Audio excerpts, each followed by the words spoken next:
Je vous propose aujourd'hui une méditation à partir de l'Évangile de Jean au chapitre 14, versets 10 à 14.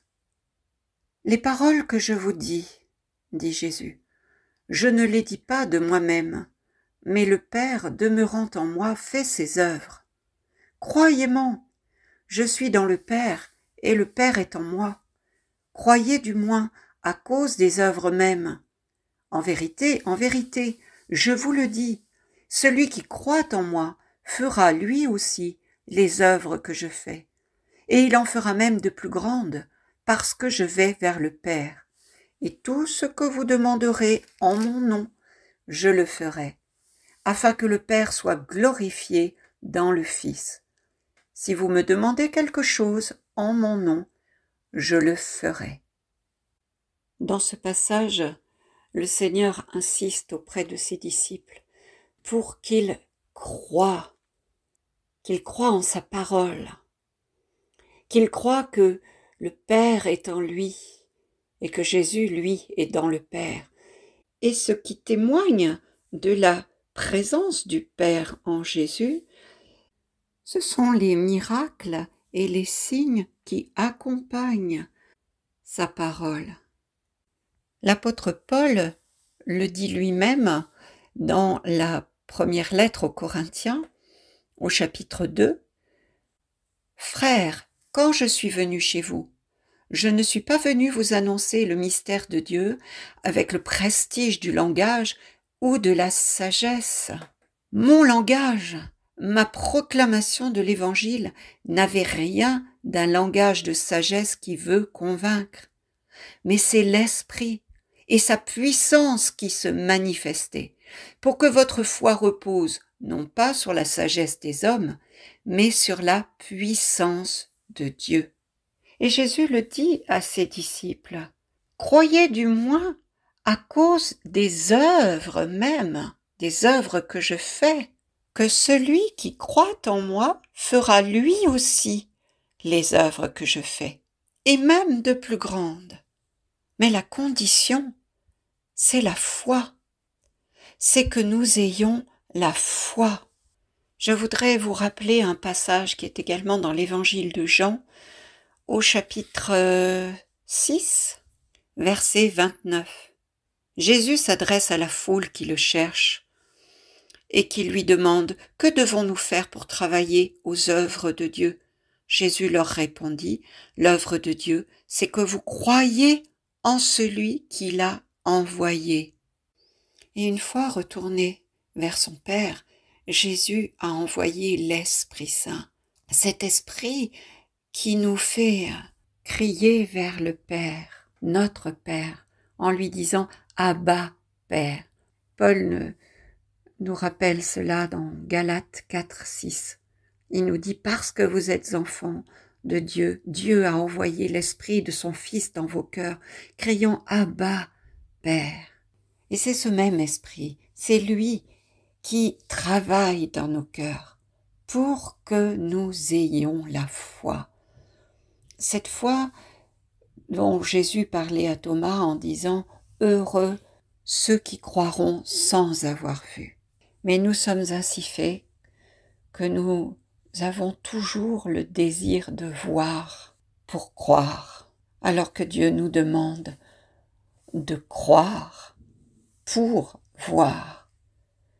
Il dit à Marthe avant la résurrection de Lazare, « Si tu crois, tu verras la gloire de Dieu. » Alors, posons-nous cette question, qu'y a-t-il dans nos cœurs? Beaucoup d'entre nous ont des problèmes dans leur vie. Qui n'en a pas?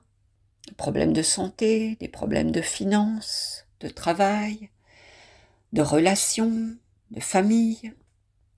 Et Dieu connaît ces problèmes. Et certainement, nous les confions, ces problèmes, dans la prière à Dieu. Nous le supplions pour que la situation change.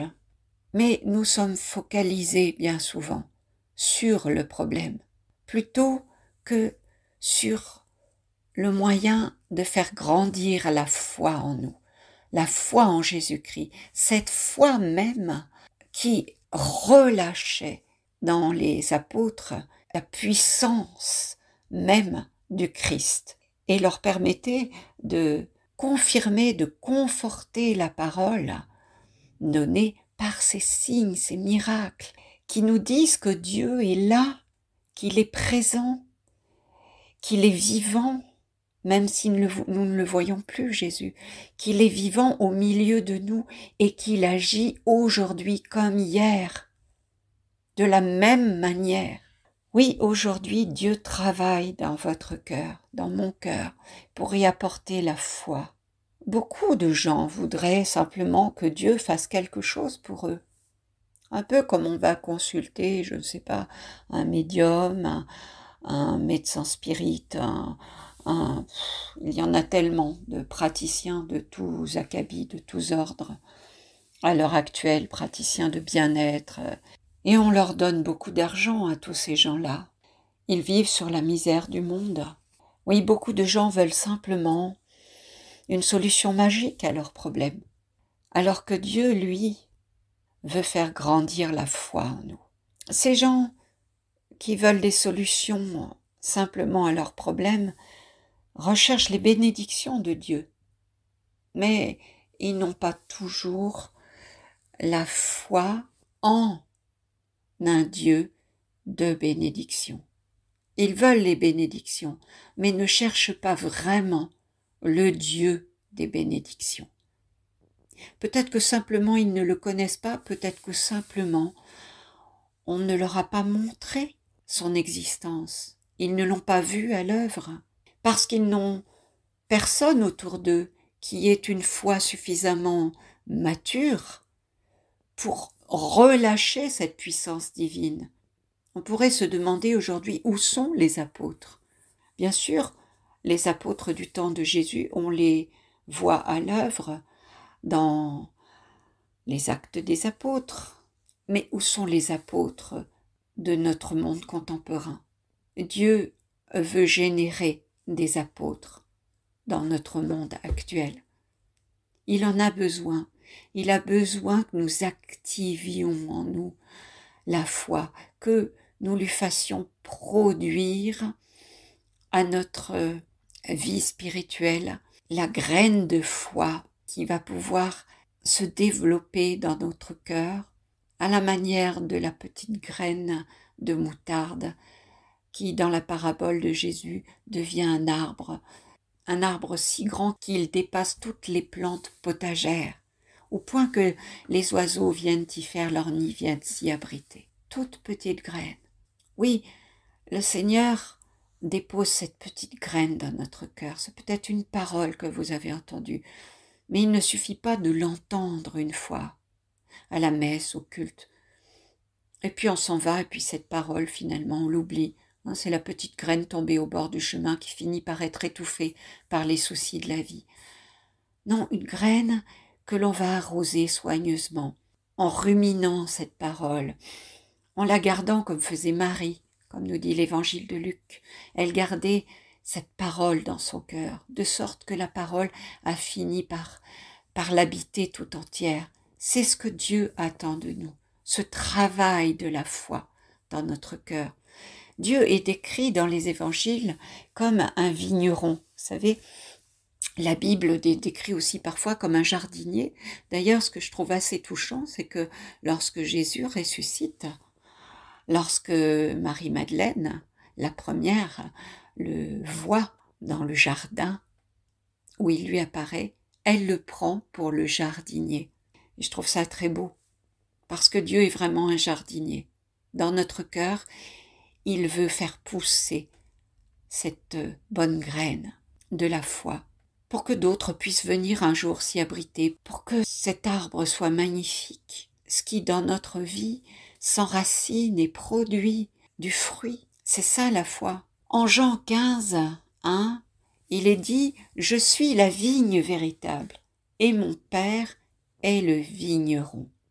Tout sarment en moi qui ne porte pas de fruit, il l'enlève, et tout sarment qui porte du fruit, il l'émonde, pour qu'il porte encore plus de fruits. » Oui, ce travail-là du vigneron, On le fait aussi sur les arbres, certains arbres fruitiers. Et au printemps suivant, on va voir à quel point ce travail-là va porter du fruit parce que l'arbre est encore plus beau et capable de donner encore plus de fruits.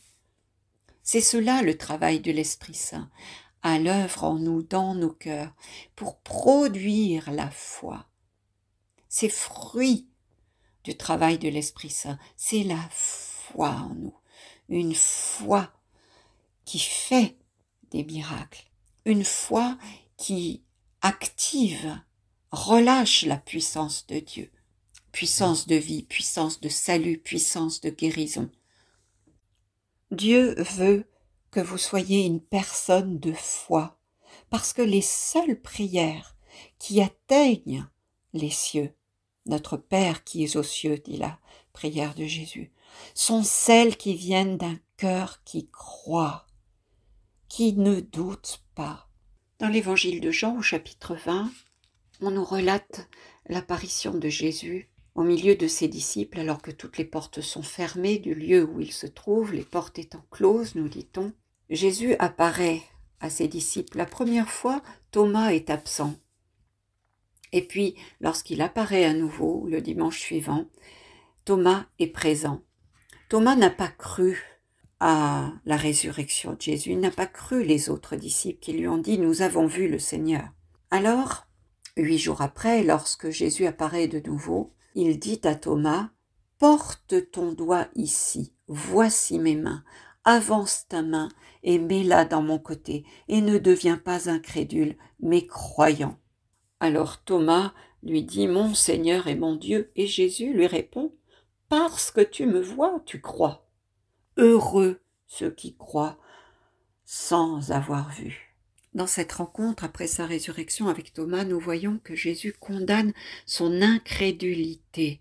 Il a besoin, avant de monter vers son Père, de laisser ses disciples continuer son œuvre, il a besoin que ses disciples croient en sa résurrection, croient en cette puissance de vie qu'il a déployée de 1001 manières, par des signes de tout ordre, de toutes sortes. Jésus a besoin que nous ayons cette foi-là, cette foi qui croit à l'impossible.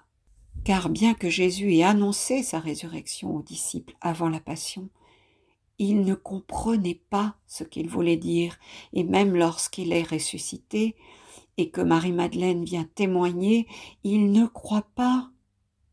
Jésus a même dit « Mais lorsque le Fils de l'homme reviendra sur la terre, trouvera-t-il la foi ?»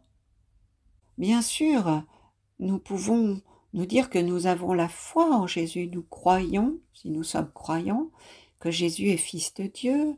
Nous croyons à ce qu'au catéchisme on nous a appris, à ce que nos parents peut-être nous enseignaient s'ils étaient croyants. On a cette foi-là, cette foi qui croit à ce que l'on nous a dit. Mais l'avons-nous expérimenté, ce Dieu? En avons-nous fait l'expérience de ce Dieu vivant dans notre chair, dans notre personne tout entière? Est-ce que nous l'avons expérimenté? Beaucoup de gens, à l'heure actuelle, qui se disent croyants, n'ont jamais assisté à une guérison ou à un miracle, n'ont jamais vraiment expérimenté cette puissance de Dieu. Ils ne savent même pas que Dieu peut le faire. Ils ont juste un manque de foi naturelle. Ce qui évangélise, et nous le voyons très bien en lisant les Actes des Apôtres, ce qui fait que l'Église primitive grandit aussi vite, c'est parce que la prédication ne repose pas simplement sur de la sagesse, mais sur une démonstration d'esprit et de puissance. C'est ce que dit saint Paul. C'est-à-dire que les gens perçoivent que cette parole est habitée par Dieu. C'est une parole divine parce que elle fait ce qu'elle dit. Bien souvent, nous, pauvres humains, nous disons beaucoup de choses que nous ne faisons pas. Nous prononçons des paroles qui ensuite ne sont pas suivies des faits, parce que nous n'avons pas habité cette parole, Parfois nous parlons pour faire plaisir ou pour meubler le silence dans la relation avec une personne, ou pour tout simplement des fois s'en débarrasser. On lui dit quelque chose qui nous semble va la satisfaire et puis on se satisfait de cela. On ne va pas plus loin. Dieu n'est pas comme ça. Dieu fait ce qu'il dit. Sa parole est vivante et habitée.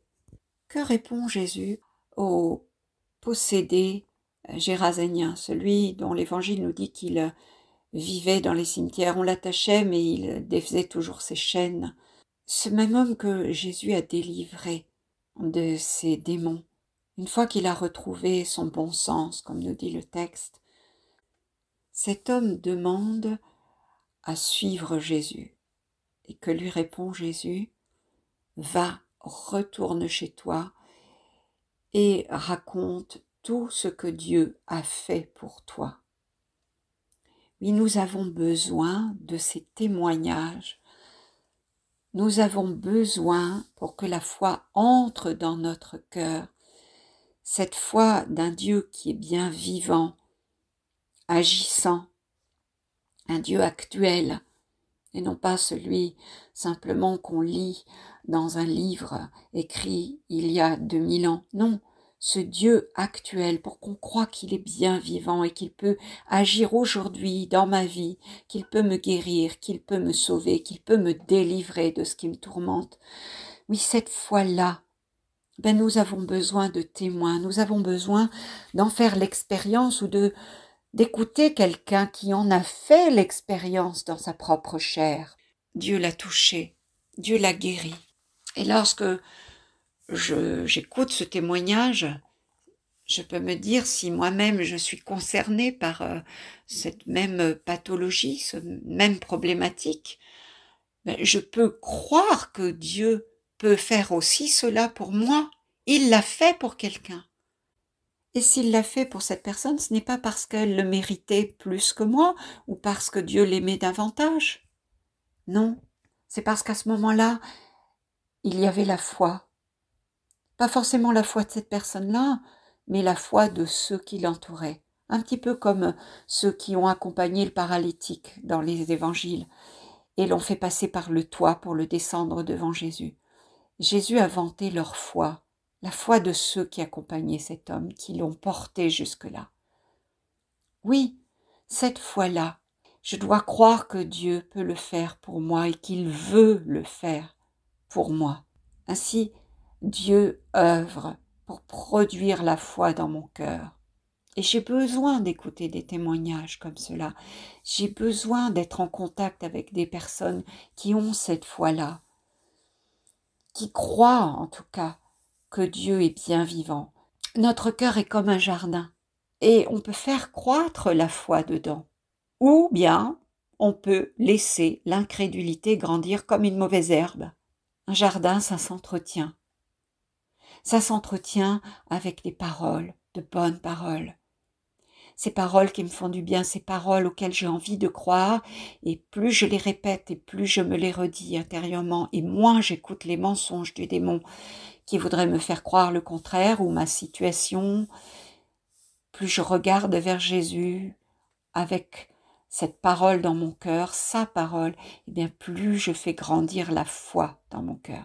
Prenons cet autre passage des évangiles, celui des disciples d'Emmaüs. Sur la route d'Emmaüs, Jésus marchait avec les 2 disciples qui partaient de Jérusalem pour rentrer chez eux, après la passion du Christ. Et il lui disait sur le chemin, « Nous avons entendu dire que des gens prétendraient que Jésus est ressuscité des morts, qu'il est vivant. » Prétendraient, ils ne croyaient pas. Alors, que fait Jésus? Il leur ouvrit, nous dit-on, les Écritures et leur montra que le Messie devait mourir et être ressuscité. Et tandis qu'il leur parlait, les Écritures nous disent que leur cœur devient tout brûlant, signe que le Saint-Esprit est à l'œuvre dans leur cœur et qu'il est en train de produire la foi. Ils écoutent la parole de cet homme qu'ils viennent juste de rencontrer et ils commencent à croire. Oui, Dieu a de nombreux moyens pour nous toucher et produire la foi véritable dans nos cœurs. Il y en a plein d'exemples dans les évangiles. En voici un autre. Il s'agit de la multiplication des pains. Lorsque Jésus, voyant la foule qui est venue l'écouter, il se fait tard et ils n'ont rien à manger, il dit aux disciples de nourrir les 5000 hommes qui sont là, plus femmes et enfants. Et ceux-ci lui répondent, le salaire de 200 journées ne serait pas suffisant pour nourrir toute cette foule. Nous avons 5 pains et 2 poissons. Mais qu'est-ce que tout ça pour tant de monde, si peu? Regardez ce que fait Jésus. Il nourrit toute la foule. Et ça, c'est le miracle. En partageant ses pains, après avoir rendu grâce à son Père. Et il dit à ses disciples, lorsque tout le monde a mangé, de ramasser tout ce qui restait, et il y avait exactement 12 paniers. Un pour chaque disciple incrédule, parce que les disciples ne croyaient pas, mais ils ont vu Jésus à l'œuvre. Un pour chaque disciple, comme pour leur dire à chacun, est-ce que tu crois maintenant que tu peux le faire aussi? Un jour, ce sera ton tour. Avez-vous remarqué comment l'ennemi de notre âme, l'ennemi de notre foi, le démon, s'y prend pour nous empêcher de croire, pour produire l'incrédulité dans notre esprit, cette mauvaise herbe qui va étouffer les belles plantes de notre jardin? Eh bien, il nous parle, il nous fait douter de ce que Dieu a dit. C'est exactement ce qui est écrit dans la Genèse, lorsque les démons s'adressent à Ève. Il détourne la parole de Dieu. Il nous fait douter qu'elle soit vraie pour nous, encore aujourd'hui, qu'elle puisse être encore vraie pour ici, maintenant, là, dans ma vie. C'est sa plus puissante arme, le doute. Et puis les distractions également. Ah, parce que, évidemment, c'est plus agréable bien souvent d'écouter la voix de l'ennemi qui nous dit allons, regarde, allume ta télévision, il y a un reportage ce soir, il y a les informations, il y a ceci, il y a cela, allume ton téléphone, va sur TikTok, les réseaux sociaux. C'est tellement facile de se distraire comme ça plutôt que d'ouvrir sa Bible et de lire la parole et de la ruminer et de la méditer. C'est tellement tentant. La tentation du démon, nous éloigner de la parole de Dieu. Et comme c'est facile de se contenter en se disant « Oh, mais je l'ai écouté dimanche à la messe. Oh, puis j'ai prié un petit peu de temps quand même. Voilà, dimanche, une fois dans la semaine, c'est bien. » Mais ça ne suffit pas. Si vous vous occupez de votre jardin seulement une fois en passant, imaginez comme les mauvaises herbes vont pousser. Il suffit de partir en vacances 15 jours, je l'ai constaté, quand j'avais un jardin, en revenant, tout le travail qu'il y avait à faire pour se débarrasser de ce qui avait poussé au milieu de ce qu'on avait planté, au risque de l'étouffer si on ne fait rien. Et oui, facilement, le démon peut produire l'incrédulité dans notre esprit. Je parlais à l'instant du doute, ce doute qui peut nous prendre, nous saisir lorsque nous sommes en proie à de graves difficultés, lorsque nous sommes malades, ou en prison, comme l'était Jean le Baptiste, par exemple. Souvenez-vous, dans l'Évangile, on nous dit qu'il commença à douter que Jésus soit le Messie de Dieu dans sa prison, alors qu'il l'avait reconnu au moment du baptême, comme l'agneau de Dieu. Ainsi, il envoie des messagers pour lui demander « Es-tu le Messie ? Ou devons-nous en attendre un autre ?» Car le doute troublait l'esprit de Jean le Baptiste, au cœur de sa souffrance. Très souvent, quand nous sommes dans ces souffrances, c'est là que Satan attaque. C'est là qu'il sait qu'il a un levier et qu'il peut générer l'incrédulité. Une incrédulité d'autant plus forte que nous sommes dans les difficultés. Et Jésus dit aux messagers, « Rapportez-lui toutes les bonnes choses que vous avez vues, tous les miracles, les boîtes marchent, les aveugles voient, les sourds entendent, etc. Et les messagers revinrent vers Jean le Baptiste. Ils n'avaient pas comme nous aujourd'hui d'enregistrement vidéo pour montrer les miracles qu'ils avaient vus, mais ils les lui ont racontés, rapportés. Et Jean le Baptiste alors a pu croire du fond de sa prison. Dieu est plus grand que notre incrédulité. Regardons ce que dit l'apôtre Paul. Il dit « À cause de mon ignorance, j'ai fait toutes ces mauvaises actions, à cause de mon incrédulité. » Il persécuta l'Église naissante en enfermant et en tuant les croyants, et il était sur le chemin de Damas pour tuer des chrétiens, avec un cœur rempli d'ignorance et d'incrédulité. Comment Jésus a-t-il produit la foi dans son cœur? Il l'a fait tomber de son cheval sur le sol. Une grande lumière l'a ébloui, nous dit le texte, et il entendit une voix lui parler.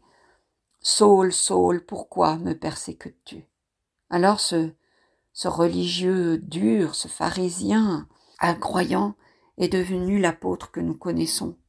En plus, Jésus l'a rendu aveugle et il a dû ravaler son orgueil de pharisien parce que Dieu lui a envoyé un homme tout simple, Ananie, un simple croyant au Christ, qui a prié pour lui pour qu'il retrouve la vue. Et il l'a retrouvée, une vue nouvelle, celle de la foi au Christ. Et c'est d'ailleurs Paul qui a écrit la plus grosse partie du Nouveau Testament que nous pouvons lire aujourd'hui. Car pour Dieu, tout est possible. Dieu veut que vous soyez une personne de foi. Comme je l'ai dit tout à l'heure, les seules prières qui atteignent les cieux sont celles qui viennent d'un cœur qui croit. L'apôtre Jacques, au chapitre 5, nous dit « Si l'un de vous est malade, qu'il appelle les aînés de l'Église et qu'il prie pour lui, qu'il loigne d'huile au nom du Seigneur dans la foi, et la prière de foi guérira le malade. » C'est la prière de foi, parce qu'on peut se dire que les aînés de l'époque, les aînés de l'Église, c'était les premiers à avoir cru en Jésus, les tout premiers évangélisés, ceux qui avaient vu justement la parole en action, la parole qui agit, c'est ceux-là. Donc ils étaient pleins de foi. C'était des gens qui avaient la foi dans leur cœur. Alors oui, Dieu aujourd'hui utilise qui il veut. Il peut aussi bien utiliser un enfant qu'à la foi. D'ailleurs, Jésus a pris les enfants comme modèle. Il a mis un enfant au milieu de ses disciples. Il a dit, le royaume des cieux appartient à ceux qui leur ressemblent. Cette foi qui ne se pose pas de questions, qui croit simplement, qui croit ce qu'on lui dit. Un enfant croit ce qu'on lui dit. Malheureusement, bien souvent, notre pauvre parole humaine, bien souvent peut décevoir l'enfant. Il s'aperçoit qu'on ne fait pas forcément ce qu'on a dit. Mais Dieu, lui, sa parole, ses promesses, il les accomplit toujours. Si on a la foi d'un enfant qui croit ce que papa nous dit, notre papa du ciel nous dit, alors nous verrons nos prières exaucées, se réaliser. Si vous avez la foi comme une graine de moutarde, vous dites à cette montagne, nous dit Jésus, ôte-toi de là et jette-toi dans la mer. Et il nous dit, si tu ne doutes pas dans ton cœur, mais crois que ce que tu dis va arriver, tu le verras s'accomplir. Dieu veut créer la foi dans notre cœur. L'incrédulité a de terribles conséquences. L'incrédulité, elle nous sépare du Dieu vivant. Bien sûr, on peut continuer à croire en Dieu, mais pas le Dieu vivant. Le Dieu des Écritures, oui, mais on ne voit pas Dieu agir dans notre vie. Nous avons besoin de le voir agir. Notre groupe de prière a besoin que Dieu se manifeste pour faire grandir notre foi. Et ce que je vous invite à faire vraiment, c'est à prendre cette parole comme une parole vivante et à la méditer. Paul dit en Hébreux 3,12 « Prenez garde, frères, que quelqu'un de vous n'ait un cœur mauvais et incrédule au point de se détourner du Dieu vivant. » L'incrédulité nous empêche d'accéder à la vie du royaume. En Éphésiens 2,8, Paul dit Avec le Christ, vous avez été sauvés par le moyen de la foi, et cela ne vient pas de vous, c'est un don de Dieu. Ce n'est pas par les œuvres, afin que personne ne se glorifie. Dieu veut nous donner la foi, mais encore faut-il que nous l'accueillons. Cela signifie qu'on ne peut pas entrer dans le royaume par nous-mêmes. Nous avons besoin de sa grâce. C'est pourquoi en elle-même, la grâce est un miracle. C'est le premier des miracles de Dieu, celui d'éveiller la foi dans notre cœur et de la faire grandir. Notre salut dépend de la foi en Jésus-Christ. Le Christ est la puissance de vie, la puissance miraculeuse qui vient de Dieu. Paul dit en Romains 1,16 « Je n'ai pas honte de l'Évangile, car il est la puissance salvatrice de Dieu. » La puissance de Dieu vient par la foi. L'incrédulité a des conséquences terribles. Prenons ce passage des évangiles où Jésus est dans sa ville natale, Nazareth. On nous dit qu'ils ne pouvaient pas faire de grands miracles à cause de la dureté de leur cœur. À cause de leur incrédulité. Leur incrédulité les a empêchés de recevoir les bénédictions que Dieu voulait leur donner. Pourquoi sont-ils restés incrédules? Parce qu'ils connaissaient Jésus comme le fils de Joseph, comme le charpentier, parce qu'ils croyaient ce qu'ils voyaient, ce qu'ils avaient toujours vu. Ils étaient incapables de voir le Messie en Jésus. Il nous faut croire pour pouvoir voir la vie de Dieu se manifester dans notre vie. Un jour, les disciples ont rencontré un cas très particulier et difficile. C'est celui d'un garçon possédé d'un démon qui le jetait dans le feu, parfois dans l'eau, enfin qui voulait le tuer. Le démon se met à manifester dans le corps de l'enfant. Il est épileptique. Alors, on amène ce garçon aux disciples de Jésus et ceux-ci ne purent chasser le démon. Alors, ils viennent à Jésus en disant « Mais pourquoi n'avons-nous pas pu le chasser ?» Jésus leur répond « Génération incrédule et pervertie, combien de temps devrais-je rester avec vous? Combien de temps devrais-je vous supporter? Apportez-le-moi. » Et Jésus alors interpella vivement le démon, et le démon sortit de l'enfant, et l'enfant fut guéri sur l'heure. Alors les disciples lui demandent « Pourquoi n'avons-nous pas pu le faire sortir ?» C'est-à-dire pourquoi notre prière n'a-t-elle eu aucune efficacité?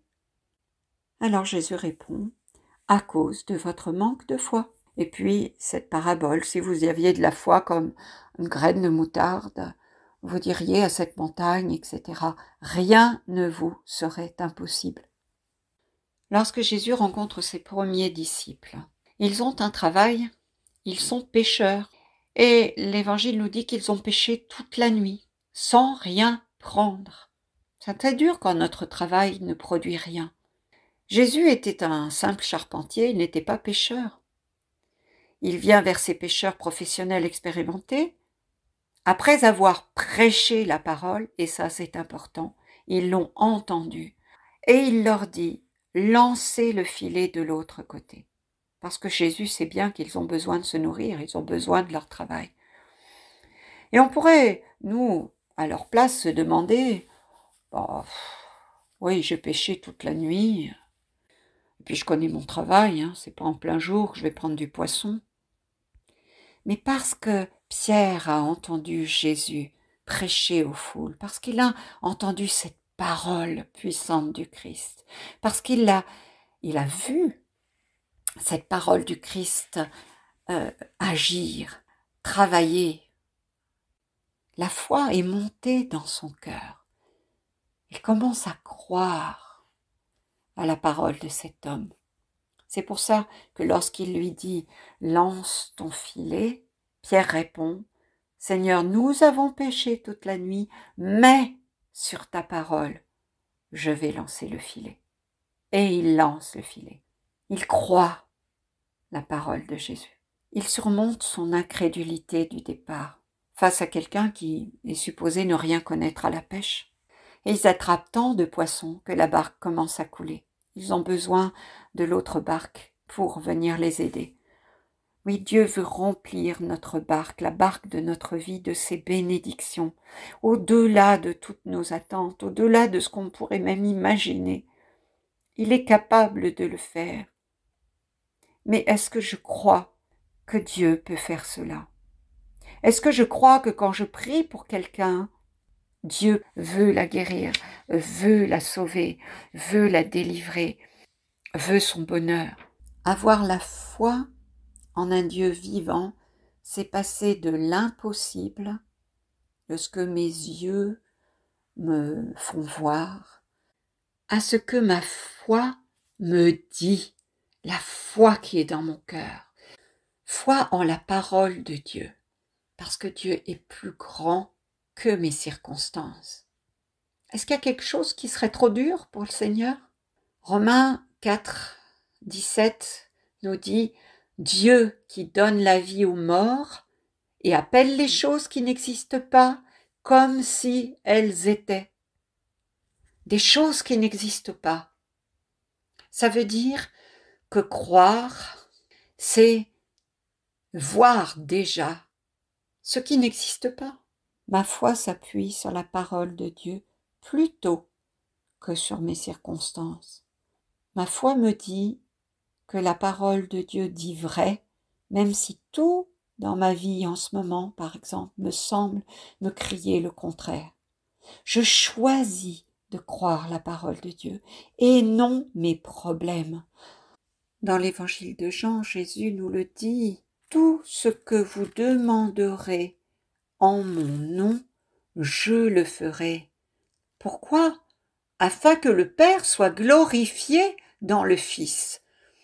Ça n'est pas pour notre gloire à nous, ça n'est certainement pas pour la gloire de celui qui prie et qui voit sa prière exaucée, bien sûr, qui prie au nom de Jésus, mais pour que ce nom de Jésus soit glorifié et donc que le Père, dans le Fils, Dieu le Père, soit glorifié. Nous rendons toujours gloire à Dieu.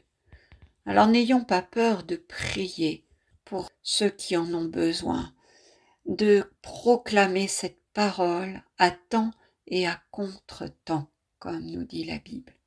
Soyons des apôtres. Merci pour votre écoute. Que Dieu vous bénisse. À bientôt.